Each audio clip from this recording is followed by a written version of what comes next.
Hey guys, it's Chris with RVI, and today we are going to be talking about our RVibrake Shadow and how it functions. We're going to talk about three big topics. We're going to talk about general functionality, how does it know when to brake, how much does it know when to brake, that kind of thing.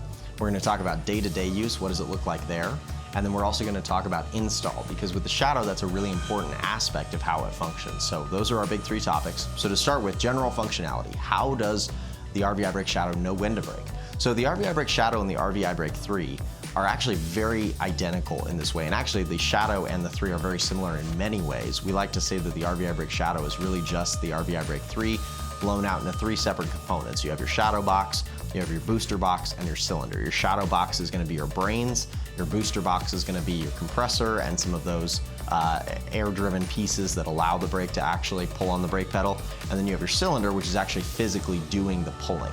And that's really one of the two main differences of the Shadow and the 3 is that, again, the Shadow is pulling on the brake pedal, the RVibrake 3 is pushing, and then the other aspect is there's no daily setup required for the RVibrake Shadow because it is installed. So those are some of the similarities and differences between the 3 and the Shadow, and those are really important to note.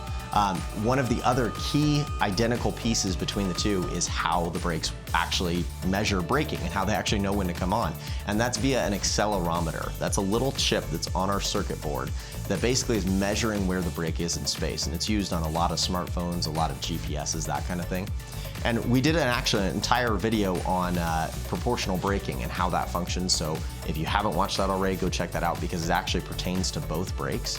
Both brakes are proportional, and they do that via this accelerometer. So what happens basically is that as you're slowing down, the brake is assessing, do I need to brake in this situation? It's not going to come on every time, but when it does come on, it's going, okay, now how fast are we slowing down and how much do I need to brake in proportion to that? So Jared used a great example in that proportional braking video where if you were to be pulling somebody on a skateboard behind you, maybe with like a rope or something, and you came to a nice gentle stop, well, they're gonna coast to a stop behind you. And those are situations where if you were driving, let's say that's your motorhome and towed vehicle, we don't want the brake to come on in those situations. There's not really a reason for it to. And beyond that, if it were to come on in every single braking situation, you'd wear out the brakes on your towed vehicle a lot faster. So we do that kind of as a protection and also just to save the unit itself. It doesn't have to do much. But then let's say you're pulling the same person on a skateboard and you come to a very sudden stop. Well, they're gonna go flying past you. And again, if you were to convert this analogy over to our motorhome and towed vehicle, that would be a driving situation where your towed vehicle is actually gonna start pushing on the back of your motorhome. It can create drive under, it can push you forward into traffic, it can do a lot of different things. And those are the situations where we have to take the weight, the 4,000, 5,000 pounds of that towed vehicle off the weight of the motorhome so that the motorhome can brake as it normally would. So those are situations where our accelerometer is trying to assess how fast are you slowing down, do I need to come on in this situation? And if it does, that's what's triggering the actual braking. So again, that's kind of our general functionality there.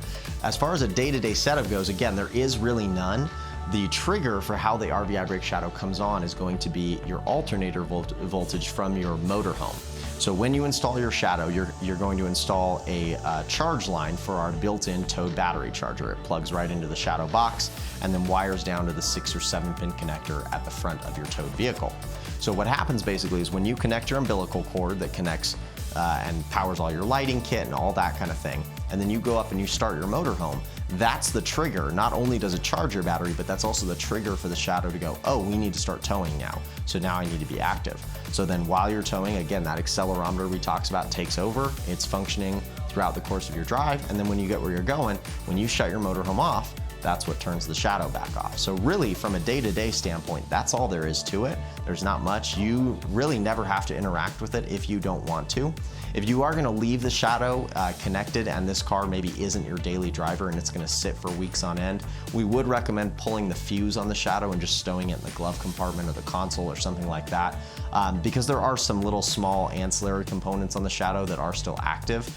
They're not enough to make any kind of a dent if it's your daily driver, but again, if it's gonna sit for a long period of time, pull that fuse.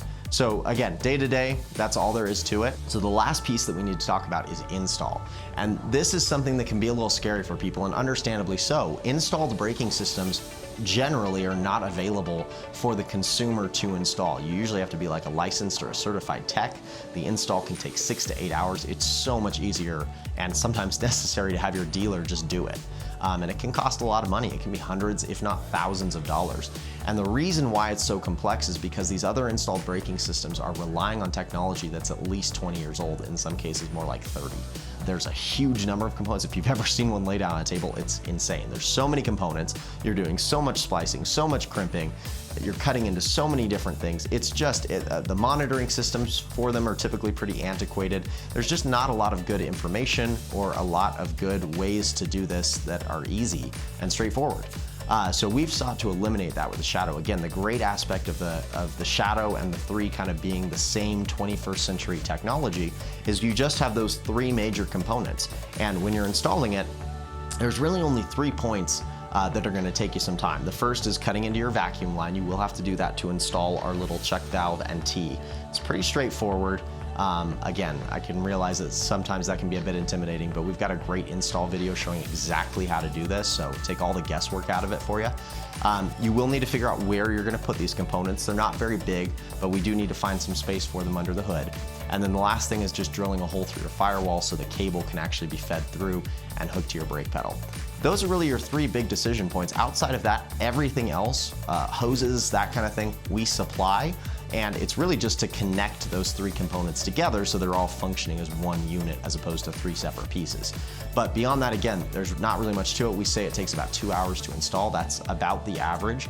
And that's including folks who maybe don't have a high level of familiarity working on their car, maybe don't do this all the time or haven't been RVing very long or don't work on cars, whatever the case may be.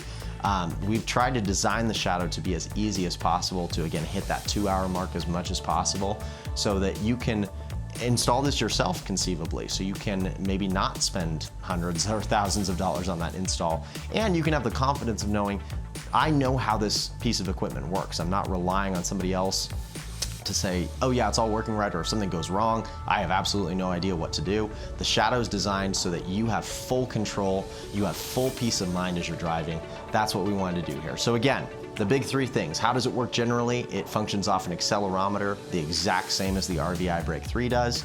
From a day-to-day perspective, there's really not much you'll ever have to interact with. Your on and off switch is the ignition for your motorhome. And then again, while you're driving, that accelerometer is what's taking over. And then lastly, our install. Again, it's a fairly simple install, a fairly quick install, even if you're not super familiar with things. And we've done that just to eliminate the middleman potentially, and then also just to give you peace of mind so that you can have control over this and know exactly how your braking system functions. Hopefully you've learned a bit more about your RVibrake Shadow, or if you're looking at RVibrake Shadows, hopefully you've learned a little bit more about the units today. If you've got any questions on anything in this video, please don't hesitate to reach out. We're available by phone, chat, or email. And in the meantime, guys, happy RVing.